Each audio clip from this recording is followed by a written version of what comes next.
মদন মিত্র ভুল বোঝাবুঝির অবসান। সূত্রে খবর, শ্রীরামপুরের তৃণমূল সাংসদ কল্যাণ বন্দ্যোপাধ্যায়কে ফোন কামারহাটির তৃণমূল বিধায়ক মদন মিত্রের। আর দীর্ঘক্ষণ ফোনে কথা হয়।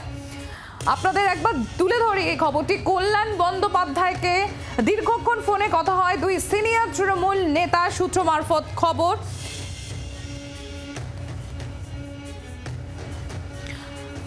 আপনাদের সামনে যে খবর আমরা এই মুহূর্তে তুলে ধরছি, সাংসদ কল্যাণ বন্দ্যোপাধ্যায়কে ফোন কামারহাটির তৃণমূল বিধায়ক মদন মিত্রের। কল্যাণ মদন ভুল বোঝাবুঝির অবসান।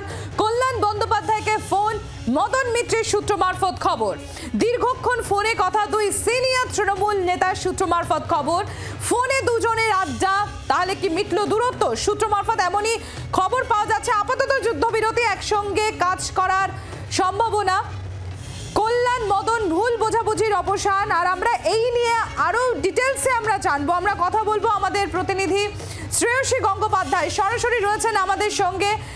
শ্রেয়সী, মদন মিত্রের ফোন কল্যাণ বন্দ্যোপাধ্যায়কে, তাহলে কি সাংসদ বিধায়কের মধ্যে ভুল বোঝাবুঝির অবসান? একেবারে দেখো, দুজনেই কিন্তু একদম বলা যেতে পারে যে তৃণমূলের জন্ম লগ্ন নয়, তার আগে থেকে তারা রয়েছেন এবং তার আগে থেকেই কিন্তু রাজনৈতিক সহকর্মী এবং তার পাশাপাশি একবারে তৃণমূলের জন্ম লগ্ন থেকে তারা তৃণমূলের সঙ্গে রয়েছেন এবং কার্যত কিন্তু দুজনেই বিভিন্ন সময় যেটা প্রকাশ্যে বলেন তারা একেবারে মমতা বন্দ্যোপাধ্যায়ের সৈনিক। কিন্তু সেই দুজনের মধ্যে গত কয়েকদিনে যে কথা কাটাকাটির পরিবেশ তৈরি হয়েছিল বিভিন্ন ইস্যু নিয়ে, সেক্ষেত্রে কোন পদে কে থাকবে বা কোন পদে কে তৃণমূল ছাত্র পরিষদ নিয়ে বা অন্যান্য বিষয় নিয়ে যে সমস্ত এবং আইন শৃঙ্খলা, এই সামগ্রিক সমস্ত কিছু নিয়ে একটা কথা কাটাকাটি বলা যেতে পারে বিবৃতির যুদ্ধ চলছিল। সেই জায়গা থেকে দাঁড়িয়ে কিন্তু দুজনের যে কার্যত তৃণমূলের একটা অন্তর্দ্বন্দ্ব, তৃণমূলের মধ্যে কি অন্তর্দ্বন্দ্ব চলছে সেই বিষয়টা নিয়েও কিন্তু কার্যত প্রশ্ন উঠছিল দুজনের এই বিবৃতি যুদ্ধের ফলে। কিন্তু কার্যত আজকে যেটা জানা যাচ্ছে যে এক্ষেত্রে মদন মিত্রের সঙ্গে কল্যাণ বন্দ্যোপাধ্যায় দীর্ঘক্ষণ কথা হয়েছে এবং সেই কথাবার্তার পরিপ্রেক্ষিতে যে বিষয়টা এই মুহূর্তে কিন্তু যে আলোচনাটা বা যে জল্পনাটা তৈরি হচ্ছে, তাহলে কি দুজনের মধ্যে যে বিবৃতি যুদ্ধ, সেই বিবৃতি যুদ্ধে সেখানে জবনিকা পড়ছে, অর্থাৎ সেখানে সেই বিবৃতি যুদ্ধ শেষ হতে চলেছে। ফলে সেই জায়গা থেকে দাঁড়িয়েই কিন্তু কার্যত যেটা জানিয়ে রাখি যে দুজনের মধ্যে দীর্ঘক্ষণ কথাবার্তা, আলোচনা ইত্যাদি বিভিন্ন ইস্যু নিয়ে কথাবার্তা হয়েছে। ফলে সেখান থেকে কিন্তু নতুন করে যে একটা সম্ভাবনার জায়গা তৈরি হয়েছে, তাহলে বোধহয় এই দুজনের মধ্যে যে বিবৃতি যুদ্ধ চলছিল সেই বিবৃতি যুদ্ধের কোথাও একটা অবসান হবে এবং একত্রিত হয়ে একসঙ্গে তারা কাজ করবেন। গত কয়েকদিন যেভাবে সেই বিবৃতি যুদ্ধ দেখা গিয়েছিল একাধিক ইস্যু নিয়ে, সেখানেই কিন্তু কার্যত তৃণমূলের মধ্যে যে অন্তর্দ্বন্দ্ব কি শুরু হয়েছে এই নিয়ে কিন্তু প্রশ্ন উঠছিল এবং পাশাপাশি বিরোধীরাও কিন্তু সেই বিষয়টা নিয়ে প্রশ্ন করছিলেন। সেই জায়গা থেকে দাঁড়িয়ে আজকের যে কথাবার্তা বা আজকের যে ফোনালাপ বলা যেতে পারে, তার পরিপ্রেক্ষিতেই কিন্তু এই মুহূর্তে যে জল্পনা বা যে আলোচনার মধ্যে যে তাহলে কি এই বিবৃতি যুদ্ধে, সেই বিবৃতি যুদ্ধে ইতি পড়তে চলেছে এবং একসঙ্গে আগামী দিনে একেবারে একসঙ্গে তারা কাজ করবেন, যেটা তারা দীর্ঘদিন করে এসেছেন, সেই বিষয়টাই কি ফের পুনঃপ্রতিষ্ঠিত হতে চলেছে। সেই জায়গা থেকেই কিন্তু দাঁড়িয়ে এই মুহূর্তে নতুন এই বিষয়টা নিয়ে জল্পনা শুরু হলো।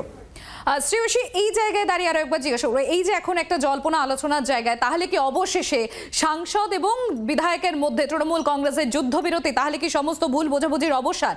এই বিষয়টি এটা তৃণমূল কর্মীদের জন্য কতটা সদর্থক বার্তা দিচ্ছে এক, এবং দ্বিতীয়ত এই দুই সিনিয়র নেতা তৃণমূল কংগ্রেসে, তাদের মধ্যেই ভুল বোঝাবুঝির অন্ত হওয়া, এই বিষয়টি তৃণমূল কংগ্রেসের জন্য কতটা স্বস্তিদায়ক? নিঃসন্দেহে তৃণমূল কংগ্রেসের জন্য স্বস্তিদায়ক, কারণ এই মুহূর্তে কিন্তু একাধিক জায়গায়, রাজ্যের একাধিক জায়গায় যদি দেখি, তাহলে কিন্তু কার্যতই গোষ্ঠী দ্বন্দ্বে দীর্ণ হচ্ছে তৃণমূল কংগ্রেস।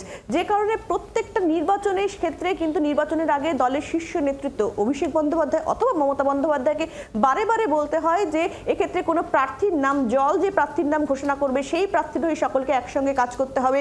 কোনো জায়গায় যদি কোনো ঝামেলা দেখা হয় তাহলে কোনো ঝামেলা বরদাস্ত করা হবে না, দল সবার আগে। এই ধরনের বার্তা কিন্তু বিভিন্ন সময় আমরা দেখেছি দলের শীর্ষ নেতৃত্বকে দিতে হচ্ছে। তার কারণ বিভিন্ন ক্ষেত্রে কিন্তু নিচুতলা, মাঝারিতলা এবং শীর্ষ সামগ্রিকভাবে সমস্ত জায়গাতেই কিন্তু কার্যত দেখা গেছে যে গোষ্ঠী দ্বন্দ্বে কিন্তু তৃণমূল কংগ্রেসের বিভিন্ন ক্ষেত্রে তৃণমূল কংগ্রেসের এই গোষ্ঠী মুখোমুখি দ্বন্দ্বের যে চিত্রটা, সেই চিত্রটা সামনে এসছে। সেই জায়গা থেকে দাঁড়িয়ে মদন মিত্র তিনি একজন বিধায়ক, কল্যাণ বন্দ্যোপাধ্যায় তিনি একজন সাংসদ, কিন্তু বিধায়ক এবং সাংসদ হওয়ার আগে কিন্তু তারা তৃণমূলের কর্মী, অর্থাৎ যে যখন তৃণমূল ক্ষমতায় আসেনি তার আগে থেকে তারা কিন্তু কার্যত তৃণমূলে বলা যেতে পারে তৃণমূলের জন্মলগ্ন নয়, তার আগে থেকে কিন্তু কার্যত তারা মমতা বন্দ্যোপাধ্যায়ের সঙ্গে রয়েছেন। ফলে সেই রকম শীর্ষ নেতৃত্ব যখন বাকযুদ্ধে জড়িয়ে পড়ছেন তখন কিন্তু সেই জায়গা থেকে দাঁড়িয়ে দলের নিচু তলার কর্মীদের কাছে অন্য একটা বার্তা যাবে, সেই একটা পরিস্থিতি তৈরি হয়েছিল যে এক্ষেত্রে নিচু তলাকেও তাহলে তৃণমূল কন্ট্রোল করতে পারছে না, মাঝের তলাকেও কন্ট্রোল করতে পারছে না এবং শীর্ষ নেতৃত্ব তৃণমূল কন্ট্রোল করতে পারছে না, সেই বিষয়টা সামনে আসছিল।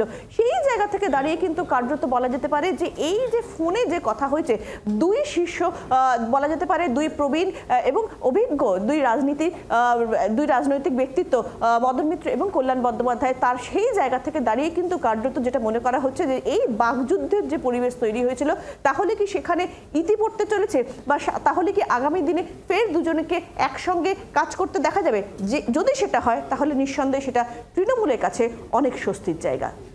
শ্রেয়সী, ধন্যবাদ তোমাকে। আপাতত আমাদের প্রতিনিধি শ্রেয়সী গঙ্গোপাধ্যায় আমাদের সঙ্গে সরাসরি ছিলেন। সাংসদ কল্যাণ বন্দ্যোপাধ্যায়কে ফোন, কামারহাটি তৃণমূল বিধায়ক মদন মিত্রের দীর্ঘক্ষণ ফোনে কথাও হয়। অবশেষে তাহলে কি কল্যাণ মদন ভুল বোঝাবুঝির অবসান? বাংলার আওয়াজ, বাঙালির আবেগ, জি 24 ঘন্টা।